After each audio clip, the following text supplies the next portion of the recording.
ঐতিহাসিক ঢেকীয়াখোৱা বৰনামঘৰত মাধৱদেৱৰ তিথি উদযাপন। আজি মাধৱদেৱ তিথি ৰাজ্যৰ অন্যান্য প্ৰান্তৰ লগতে যোৰহাট জিলাৰ পূব প্ৰান্তত মাধৱদেৱে নিজ হাতে প্ৰতিষ্ঠা কৰা ঐতিহাসিক পীঠ ঢেকীয়াখোৱা বৰনামঘৰত দিনজোৰা কাৰ্যসূচীৰে মাধৱদেৱ তিথি উদযাপন কৰা হয়।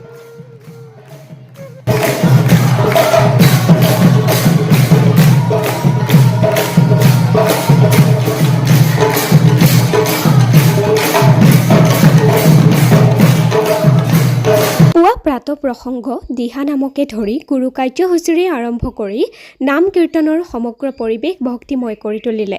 ইপিনে আজিৰ এই বিশেষ দিনটোতেই পূৰ্বৰ দৰে পুৱাৰে পৰা অসমৰ বিভিন্ন প্ৰান্তৰ ভকত বৈষ্ণৱে হাতে হাতে শৰাই ধূপচাকি লৈ নেদেখাজনৰ চৰণত সেৱা জনোৱাৰ সমান্তৰালকৈ নামঘৰ পৰিচালনা সমিতিয়েও সকলো ৰাইজৰ কুশল মংগলৰ অৰ্থে অক্ষয় বন্তি তেল এখনি শৰাই আগবঢ়াইছে আৰু জাতি ধৰ্ম বৰ্ণ নিৰ্বিশেষে সকলো ৰাইজৰে পূৰ্ণ সহযোগত মাহজোৰা পালনাম আৰু মহাপুৰুষ মাধৱদেৱৰ তিথি উদযাপন কৰা হৈছে বুলি জানিবলৈ দিছে।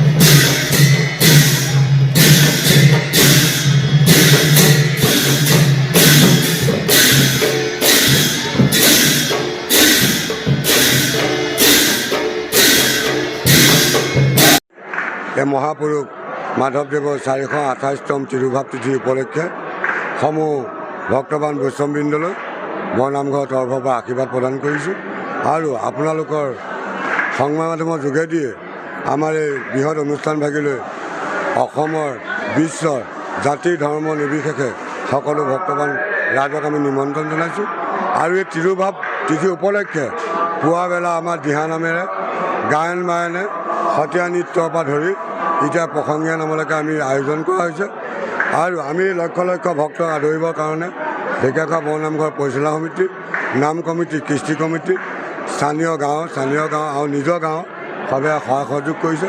ইয়াতে সহায় সহযোগ কৰিছে আৰু এই আমাৰ এই বৰনামঘৰলৈ এই মহৎ পালনামলৈ মা যোৱা পালনাম ভাগিলৈ সমূহ ৰাইজক আমি আপোনালোকৰ যোগেদি নিমন্ত্ৰণ জনাইছোঁ আৰু সহায় সহযোগ কৰি পেলাই এই কৰ্মভাগী সাফল্যান্বিত কৰিব বুলি মই আশা ৰাখিছোঁ। ট্ৰেইনিং চেণ্টাৰত ইতিমধ্যে এডমিশ্যন হৈ আছে আৰু এক সুবৰ্ণ সুযোগ লৈ আহিছে।